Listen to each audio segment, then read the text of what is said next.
Trastorno de estrés postraumático, esto es lo que vamos a hablar, trastorno de estrés agudo, trastorno de adaptación, no viajo, no me acostumbro, me regreso, otros trastornos y trastornos relacionados con trauma o factores de estrés no expresivos. ¿Bien? Entonces, por ahí después de trastorno de estrés postraumático, ¿no? Listo, en los Estados Unidos y Canadá la prevalencia es del 6 al 9% de la población, ¿se imagina? 1 de cada 10 tiene un trastorno de estrés postraumático. Y cuando vean en la clínica, vean lo terrible que es eso. La prevalencia es mayor en subgrupos incluidos los nativos americanos. Bueno, en realidad, esto es casi una anécdota, porque casi no existen nativos americanos en Estados Unidos. Pero los pocos que existen, todos tienen estrés postraumático. Porque los fastidian hasta donde los han puesto. ¿Ya?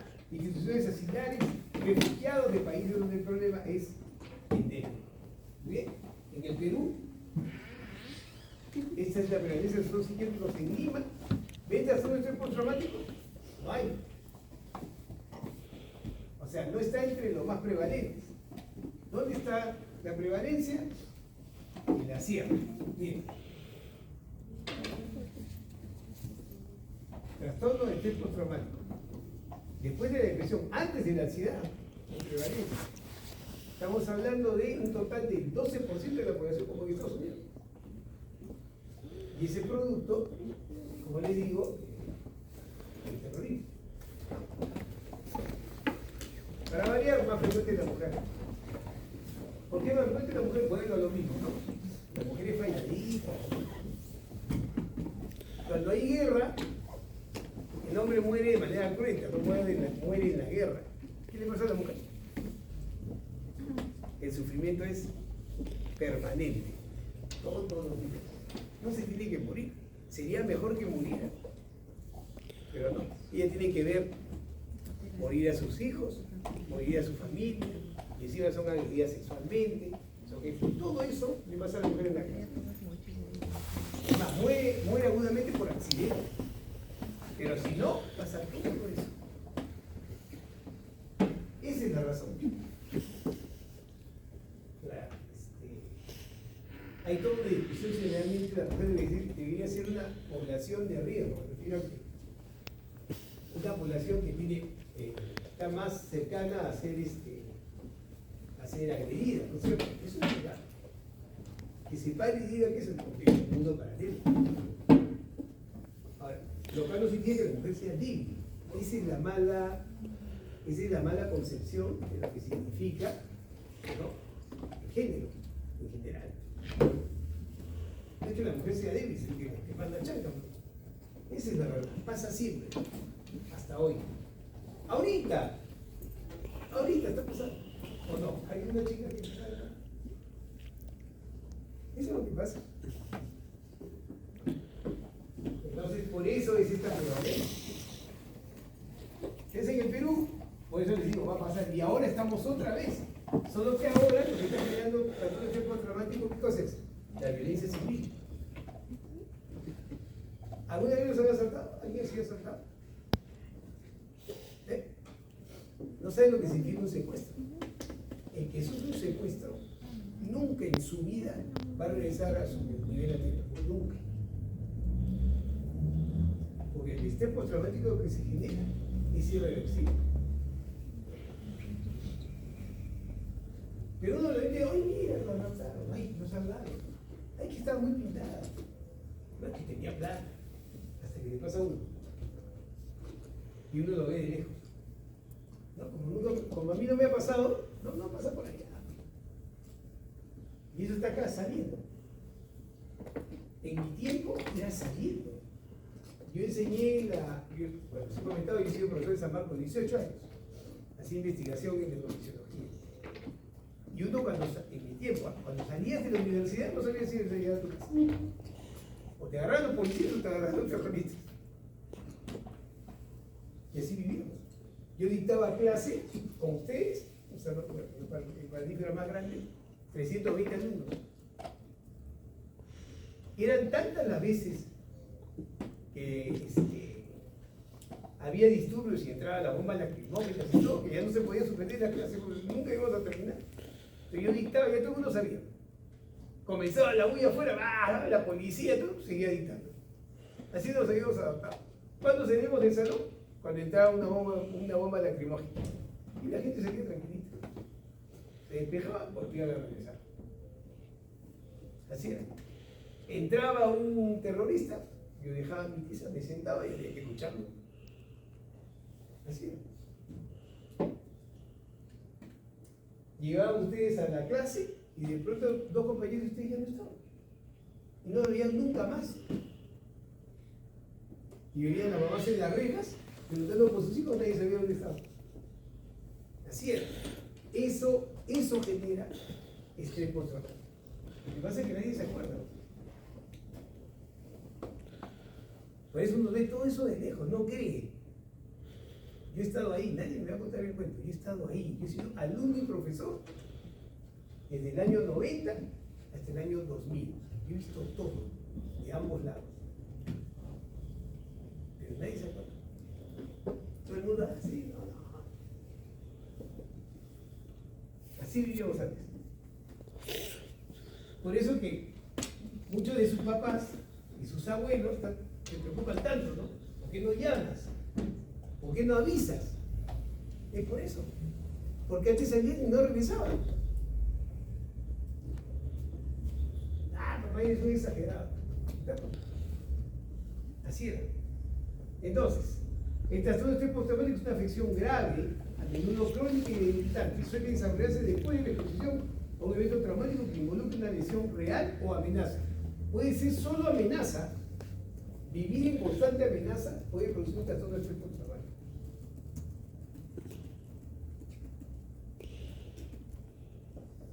Exposición a una muerte real o amenaza de muerte. Solo extorsionarlos puede producir un trastorno de estrés postraumático. Por eso que la gente cierra sus negocios. Por eso y la gente que puede se va del país. Experimentan directamente o presencia de otras lesiones graves o violencia sexual. Enterarse que un familiar o un amigo cercano sufrió lesiones graves o violencia sexual. Experimentar exposición repetida a detalles aversivos de eventos traumáticos. No tiene que ser un ataque directo. ¿Cuáles son los factores estresantes más importantes? La exposición a la guerra, combate, maltrato físico durante la infancia, violencia sexual, agresión física, ser amenazado con un arma, un accidente. ¿Vieron lo que pasó en la carretera central? Viene un bus bien bonito, ¿no? El pata se queda dormido, se mete en la baranda de fierro y la baranda choca con la baranda y la baranda ha cruzado de la parte frontal del bus y ha salido por atrás la baranda. Cruzó todo el bus, mató 3 personas y hay 6 personas graves. Y entonces uno lo ve, qué loco, ¿no? Claro, el pata no era chofer, no tenía permiso de nada, se quedó dormido. Ahora, ¿cómo quedan esas personas? No solamente los familiares de las personas que nos han visto, vieron, la verdad es que ustedes han visto, ¿no? Cuando hay un problema así, la policía saca el cadáver y lo tapa, ¿no? Nada más. Pero esta vez han puesto biombos. ¿Saben por qué? Porque la gente está en pedazos. Porque ha pasado el fierro, los ha cortado. Entonces llegan los grises y ven eso, no va a ser un estrés postraumático. Y la gente que no es familiar y que ha visto eso. ¿Se dan cuenta? ¿Vieron lo que pasó en México? Una deflación. ¿Vieron? ¿Qué pasó acá en el Perú hace unos años? ¿No? Solo que allá el camión de gas era inmenso. ¡Pum! Pata choca, sale el gas, se prende el fuego. Y ha habido gente que estaba en un bus, claro, tomando con su celular. No es que se quedaron, ¿no? El bus de transporte estaba avanzando. Ellos comenzaron a tomar. Y el fuego ha comenzado a acercarse, la gente ha comenzado a gritar y ¡zup! Desaparece la transmisión, todos se quemaron. Eso produce estrés postraumático. Tortura, secuestro, ataque terrorista, diagnósticos médicos con riesgo de vida. El propio diagnóstico de cáncer, por ejemplo, puede producir un trastorno.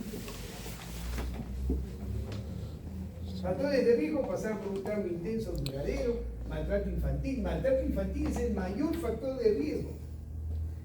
Por eso les vuelvo a lo mismo. Si en psiquiatría en general y en medicina en general se quiere hacer prevención de enfermedades que aparentemente no podrían prevenirse, es cuidar al niño en los primeros años de vida. Lo que más se descuida en países como el nuestro. Porque es un factor de riesgo el maltrato. Y el maltrato infantil no solamente es pegarle, ¿no? Es negligencia, no darle lo que requiere o necesita. Eso es maltrato. Y ese es el factor de riesgo más importante. Tener trabajo que aumenta el riesgo de exposición a situaciones traumáticas, problemas de salud mental como depresión o ansiedad, problemas de consumo de sustancias, carecer de un buen sistema de apoyo familiar, tener familiares cercanos con problemas de salud mental. ¿Ok? Y ahí está. Estos son los criterios diagnósticos. Miren, exposición a la muerte, lesión grave o violencia sexual, ya sea real o amenaza, en una o más de las formas siguientes, ¿cierto? Los criterios se aplican en adultos, adolescentes y niños mayores de 6 años. Vean ustedes: experiencia directa de trauma, presencia directa de sucesos ocurridos a otros, conocimiento de que el suceso traumático ha ocurrido a un familiar próximo o a un amigo íntimo. Basta con eso. Exposición repetida o extrema a detalles repulsivos del suceso. ¿No? Entonces uno prende la televisión y ve todos los días. Solamente eso puede producir estrés postraumático. Y han visto que es lo primero que sale en los canales, ¿no es cierto? Las noticias parecen policiales. Todo lo primero que sale es lo que les estoy diciendo. ¿Ya? Miren, presencia de uno o más de los síntomas de intrusión asociados a los sucesos. Así es la clínica, mija. Recuerdos angustiosos, recurrentes, involuntarios e intrusivos del suceso. El paciente está tranquilo y cuando le viene con un flash la imagen del suceso, de la violación, del secuestro, de la muerte que vio. Le puede dar a cualquier hora del día y es como si estuviera en ese momento ahí. Es una reminiscencia y no lo puede controlar. Doctor, ¿qué ejercicio en su celular? Cuénteme. ¿Ah? Primera vez que lo ve, ¿qué hace? Es correcto, ¿no? Primera vez, doctora. Que me está generando un trastorno de estrés postraumático. ¿Y por qué se siente en el cuarto? ¿Está calientito? Ay, muchachos. ¿Ven? Así estamos. Sueños angustiosos recurrentes con ese contenido que afecta el sueño, está relacionado con sucesos traumáticos. Reacciones disociativas, escenas retrospectivas. El paciente se siente o actúa como si repitiera el suceso, o sea, le viene el pensamiento y comienza a moverse o a vivir el proceso como si se estuviera defendiendo. Entonces se disocia, no está en el presente. ¿Estamos de acuerdo?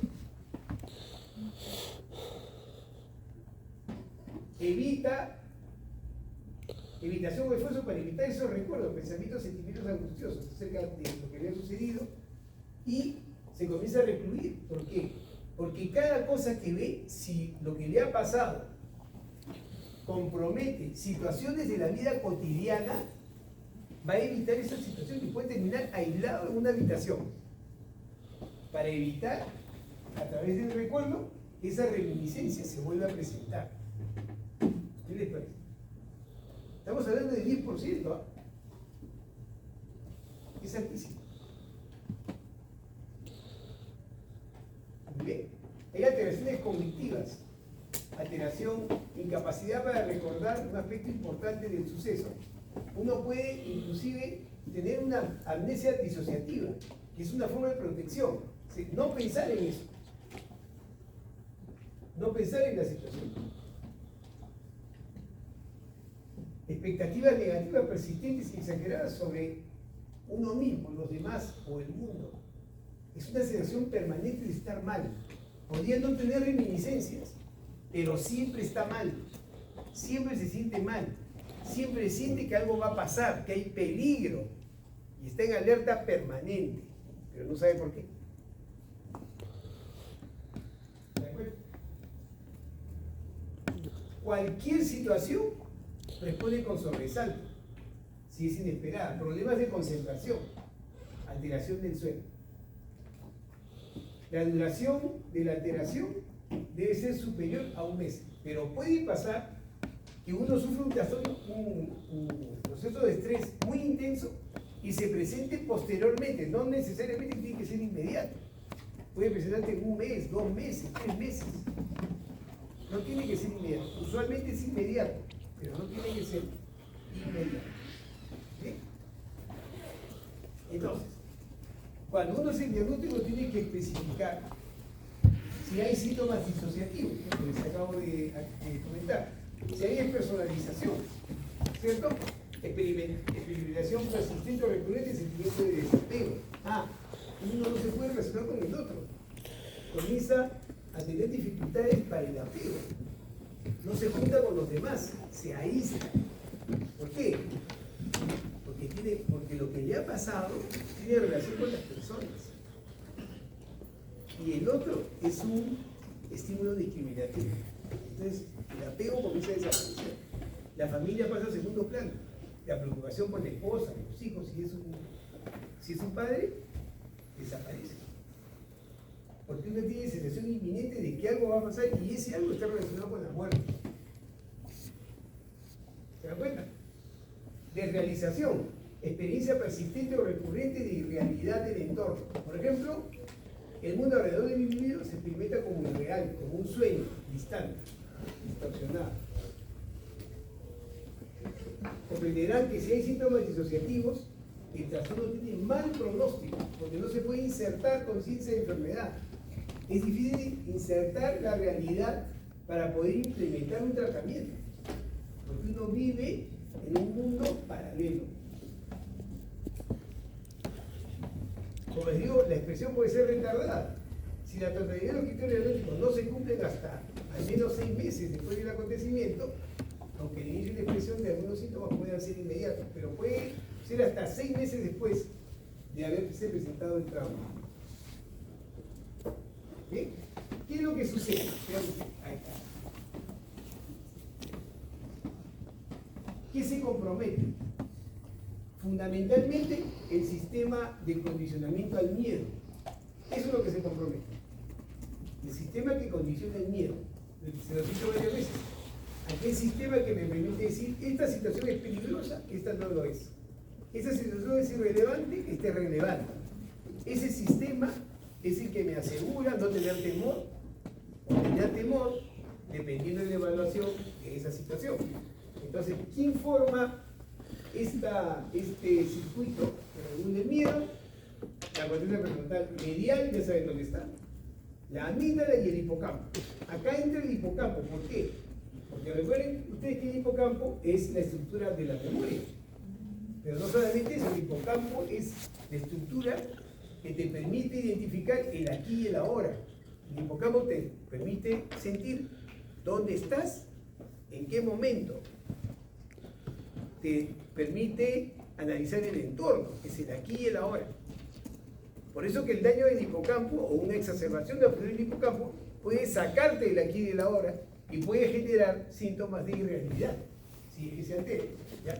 Entonces está la corteza prefrontal medial, la amígdala y el hipocampo. ¿Ya? Aquí tienen ustedes la lista de cómo se altera cada subnúcleo de la amígdala y la respuesta al miedo. Entonces, cuando hay una situación de temor, ¿cuál es la respuesta? Aumento de la frecuencia cardíaca, la presión arterial, disminución de la secreción gástrica, ¿se acuerdan?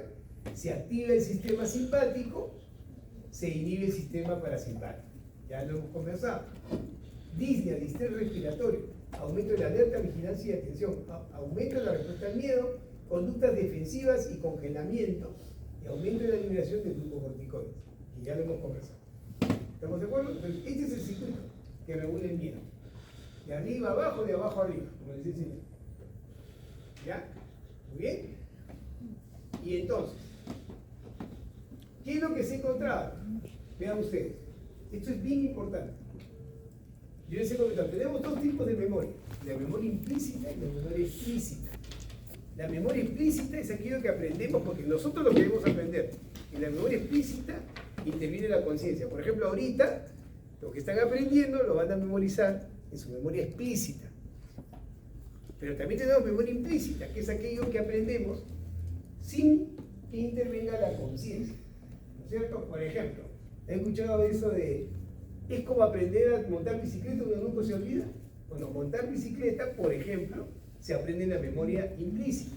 Cada vez que uno maneja, aprende nuevamente a manejar en su memoria implícita, es automático. Caminar, cada vez que ustedes caminan, reaprenden a caminar, es memoria implícita. No intermedia la conciencia. Y entonces, la memoria implícita depende fundamentalmente, ¿dónde está la memoria implícita? En la amígdala, en la corteza singular anterior y en el hipocampo. ¿Ven? Entonces, la que determina qué cosa da miedo y qué cosa no, la que negocia, ¿se acuerdan que conversó la corteza singular anterior? Y la memoria. Ahí es, y el hipocampo. Ahí está la memoria implícita. Si esto se altera, lo que se aprende acá, en la memoria implícita, y es traumático, no hay forma de desaprenderlo, porque como no depende de la conciencia, ¿cómo dejo de aprender algo que no depende de mi conciencia? ¿Cómo bloqueo algo que no depende de mi conciencia? Es complejo. En cambio, cuando es memoria explícita, ahí sí tenemos la corteza singular posterior que te puede dar todavía la sensación de el aquí y el ahora, y el hipocampo. Esta es la que se altera en el trastorno del estrés postraumático. ¿Ya? Y entonces, ¿qué es lo primero que sucede? Tenemos en el trastorno del estrés postraumático un aprendizaje anormal del miedo. ¿Por qué? Porque se altera la función amigdaliana. Hay una exacerbación de la función de la amígdala. Pero ¿saben qué es peor que eso? La amígdala se exacerba, pero pierde la sensibilidad a su propia hormona, los glucocorticoides. Los glucocorticoides no pueden inhibirla. ¿Se acuerdan que dije que les enseñé? Hipotálamo, hipófisis adrenal, que los corticoides inhibían este circuito. Bueno, en el trastorno del estrés postraumático, los corticoides no pueden inhibir el circuito. Y entonces el miedo se reverbera. ¿Se dan cuenta? Entonces, hay un aprendizaje implícito a través de la amígdala. Hay una detección disfuncional de la amenaza. Todo me parece amenazante. Los estímulos discriminatorios, ¿no es cierto? Y ahí, nuevamente, ahí ya se comienza a alterar la corteza singular anterior. Ya la corteza singular anterior no puede evitar que la amígdala reverbere el miedo. ¿Y se acuerdan de la ínsula? Preguntan de los órganos internos. Se exacerba y tienen ustedes las respuestas somáticas. Vamos. La función ejecutiva, o sea, la capacidad de inhibir el proceso a través de la corteza prefrontal medial, ahí, señores, la corteza pierde la posibilidad de poder inhibir el proceso. No puede inhibir el proceso. Se pierde la flexibilidad emocional. Uno se enfrasca en ese miedo, en ese tema. Entonces, todo el procesamiento contextual se altera. Nada puede detener el sentirme en amenaza permanentemente, instalado en el evento traumático y sin tener conciencia de lo que pasa alrededor mío hoy. No, que estoy instalado en el momento del trauma. Eso es lo que sucede. Y entonces no hay forma de sacarme de ese proceso. No puede evaluar el contexto actual. Vivo en la situación del trauma. No puedo extinguir ese recuerdo. Se cierra el circuito. Y entonces la memoria explícita no funciona porque no me permite entender falla la memoria explícita. Entonces estamos así.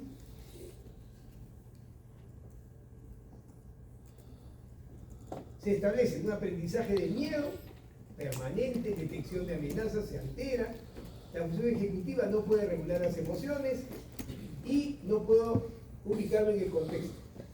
Entonces, ¿cómo se empiezan en síntomas? Adquisición de respuestas al miedo, evitación de los recuerdos, regulación alterada de la emoción, estoy irritable, intolerante permanentemente, persistencia de respuestas defensivas, siempre estoy en la defensiva porque pienso que me va a volver a pasar, anormalidades en la memoria declarativa y memoria explícita, procesamiento de recompensas disfuncionales. Nada me estimula, nada. Me pueden ofrecer el mundo para no vivir ahí si no puedo dejar de estar en el contexto del trauma. Estos son, se los dejo ahí, no es solamente para que sepan ustedes los estudios que se utilizaron para decir lo que les estoy diciendo. Eso no lo tienen que aprender. Y eso es lo que pasa al final.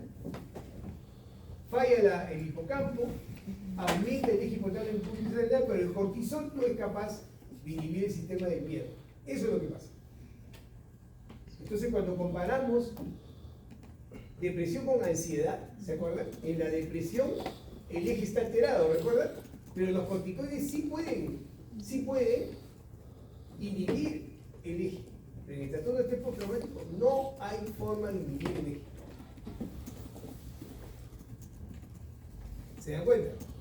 Si yo tengo miedo, produzco glucocorticoides. Los glucocorticoides actúan sobre el sistema del miedo y lo regulan, lo bajan. Yo puedo usar fármacos para que ese sistema funcione mejor. En el trastorno de estrés postraumático, el propio glucocorticoide que se genera por la situación de estrés no puede inhibir el circuito. Y entonces se hace muchísimo más complejo tratar este tipo de situaciones. ¿Vamos? Listo. Entonces, solamente son los estudios. Y lo otro que sucede es que disminuye la respuesta serotoninérgica. Es decir, se ha encontrado que hay alteración de la respuesta del receptor 5HT1A. ¿Recuerdan el receptor 5HT1A en depresión? Les dije, están estudiando, ¿no? Están estresados. Les dije, ¿cuál es el receptor sobre el cual actúa el antidepresivo? Sobre el receptor 5HT1. Les dije, ahí actúa el antidepresivo. Mejor dicho, la serotonina cuando el antidepresivo mejora la función. ¿Se acuerdan que les dije? Ya.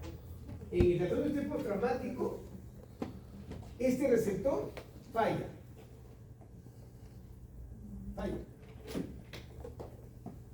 ¿Ya? Entonces, este es el proceso más importante del trastorno de estrés postraumático. Disminuye la función del receptor, pero además aumenta la función del receptor 5HT2, que se encarga de regular la presencia de los glucocorticoides. Como fallan los glucocorticoides, este receptor se exacerba y la respuesta contra la ansiedad es mayor. Y no hay fármaco potente que pueda ir contra eso. Pero fundamentalmente es una alteración del receptor 5HT1A. Recuerden, en el trastorno de estrés postraumático se altera el receptor 5HT1A y no se responde al hormona glucocorticoidea. ¿Estamos? Entonces, volvemos a lo mismo. Sentido común, que no está mi colega todavía. ¿Sí presentaba acá? ¿Qué usamos para la depresión? ¿Cuál es el tratamiento de elección farmacológico? Un antidepresivo. Para los trastornos de ansiedad, para todos, un antidepresivo. ¿Por qué? Porque claramente en la depresión hay un compromiso de la función serotoninérgica. En los trastornos de ansiedad también. En el trastorno de estrés postraumático también. ¿No es cierto? Entonces, la elección son antidepresivos. Lo más ansiolíticos posibles. ¿Ya?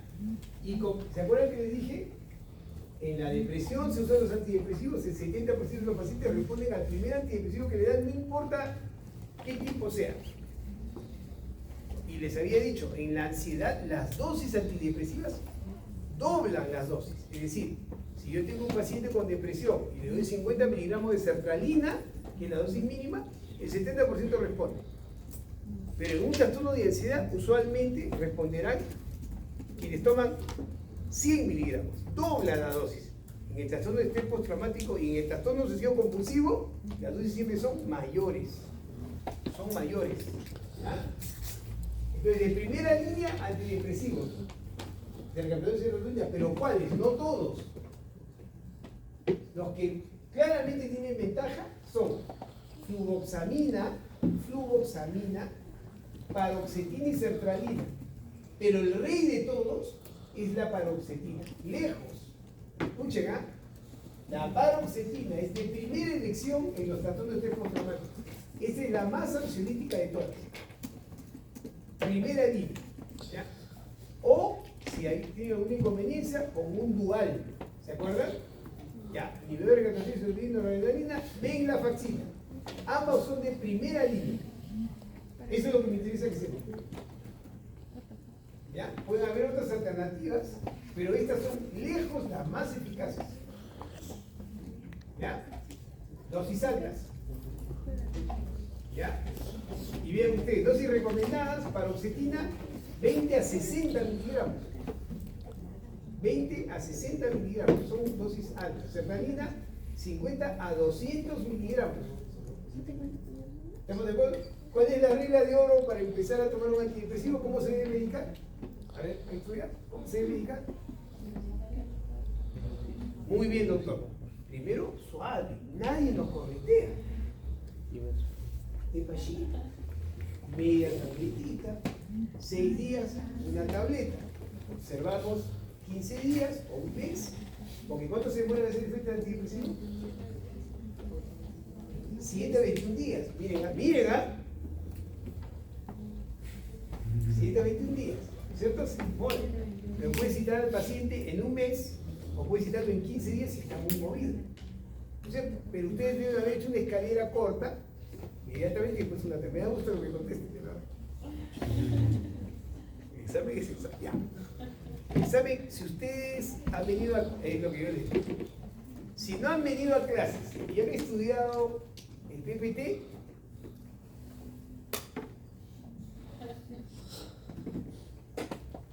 entre 8 y 12. Si han venido a clase, entre 14 y 16. Todo lo demás es un poquito más complejo. Nadie tiene por qué desaprobar este curso. Pero el que ha venido, sabe, como lo que está pasando ahorita. Porque hay cosas que no puedo expresar a través de PPT. No puedo aprender todo lo que les digo, porque el PPT no puedo aprender experiencia. ¿No es cierto? Ya. Entonces, no les soplen las compañeras. Muy bien. ¿Estamos de acuerdo, muchachos? Me interesa algo práctico, les he dicho. El 50% del examen es depresión y ansiedad. Eso tiene que saberlo de arriba a abajo, de abajo a arriba. De arriba a abajo. El segundo, el resto. TOC, trastorno obsesivo compulsivo. ¿No? Trastorno de estrés postraumático y después el resto. ¿Ya? Pero quienes han venido donde más ha hecho incidencia, eso es. Porque necesito que sepan cómo actuar. No que estén llenos de teorías que no les van a servir. ¿Estamos de acuerdo? Listo. ¿Está claro esto?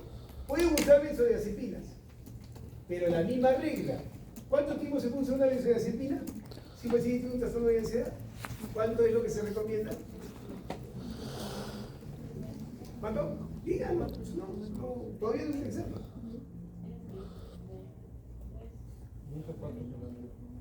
De 2 a 4 semanas, muy bien, doctor. Después hay que evitar en lo posible.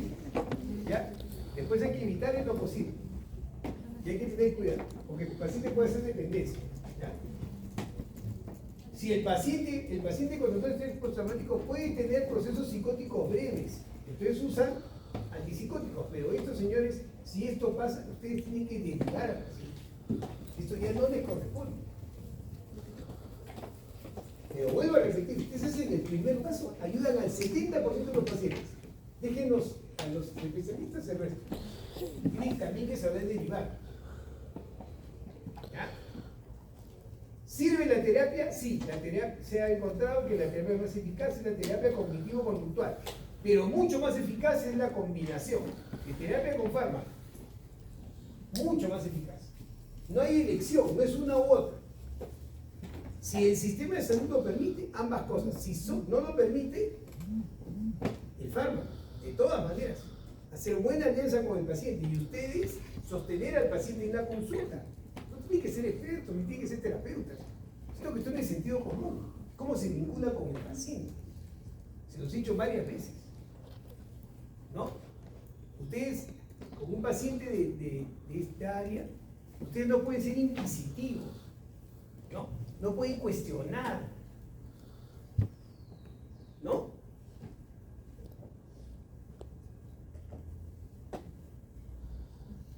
Viene un paciente a la consulta y dice, doctor, ¿sabe qué? La otra vez estuve en mi casa y estaba viendo televisión y de pronto sentí que me iba a dar un infarto. Fui a la clínica, me llevaron mis familiares, no me encontraron nada. Y el doctor me dijo que no tenía nada, que vaya al psiquiatra. Doctor, ¿estaré loco? ¿Qué le van a decir? A ver, cuéntame cómo fue. Bueno, estaba ahí y de pronto comencé a sentir que el corazón me comenzó a palpitar, comencé a sudar, ¿no? Entonces pensé que me iba a morir porque yo tengo mis familiares que tienen. Entonces ya no pude respirar, me llevaron. ¿Qué es eso? ¿Una crisis de ansiedad? ¿Cómo se llama eso? No. Es un ataque de pánico, les he dicho 30 veces, ¿ah? Un ataque de pánico no califica un trastorno de pánico. Les he dicho, un ataque de pánico le puede dar a un paciente con depresión, le puede dar a un paciente con trastorno de ansiedad generalizada, con trastorno de ansiedad social, pero no es el único síntoma que califica un trastorno de estrés postraumático. ¿Cuál es el otro síntoma que lo califica? Necesito para decir que tengo un trastorno de pánico, ataque de pánico más. Muy bien, doctor. Ansiedad anticipatoria, el miedo a que me vuelva a dar. Perfecto, ¿eh? El hombre siempre ha venido a su clase. 20 va a sacar. Pero esas son las preguntas, ¿por qué? Esas son las preguntas. ¿Y lo he dicho o no? ¿Varias veces o no? Varias veces. Entonces, pero si ustedes escuchan al paciente y le dicen, pero ¿y no te encontraron nada? No. Entonces no tienes nada, pues hijo. Empiezan así y ese paciente no va a volver. No va a volver. Porque el trastorno de pánico no es algo que al paciente le parece. Y no es algo que, siendo moderado, el paciente pueda manejar. Porque si lo pudiera manejar no los iría a ver. Caracho. ¿No? Si siento que me voy a morir, busco ayuda, y alguien me dice, ¿te parece? ¿Qué es lo que yo tengo que deducir? No me cree, pues. Cree que me hago. Cree que soy un manipulador. Y les he dicho, el ataque de pánico, ¿cómo no se va a sentir si es una distonía neurovegetativa? Si hay aumento de la frecuencia cardíaca, hay sensación de falta de aire, por supuesto. Y como no sé por qué me pasa, ¿qué tengo que pensar? ¡Que me voy a morir! ¿Qué voy a pensar si no sé por qué? Y yo no lo estoy generando. Es una distonía neurovegetativa en donde se exacerba el sistema simpático por el trastorno, porque la amígdala falla, no porque el paciente le parece. Entonces, ¿se dan cuenta cuando les digo del contacto? No puedo usar como eso, no es posible, pues. ¿Qué me estás contando? Tienen que escuchar. En el tratamiento sí tienen que ser severos. Toma lo que te digo. Después de haberse puesto de acuerdo. ¿Entendiste? Clarísimo, doctor. Si tú haces esto, vas a estar bien. Mira, si doctor, no tome esto, tienes que tomar lo que te digo. No estamos perdiendo el tiempo. Tú sigues así porque no has hecho lo que te digo. Ahí sí hay que ser un poco más directivo, pero en el vínculo inicial tiene que ser un buen vínculo. El paciente tiene que creer. Denle información, porque lo que le falta es información. ¿Estamos de acuerdo? Listo. Muy bien. ¿Alguna pregunta?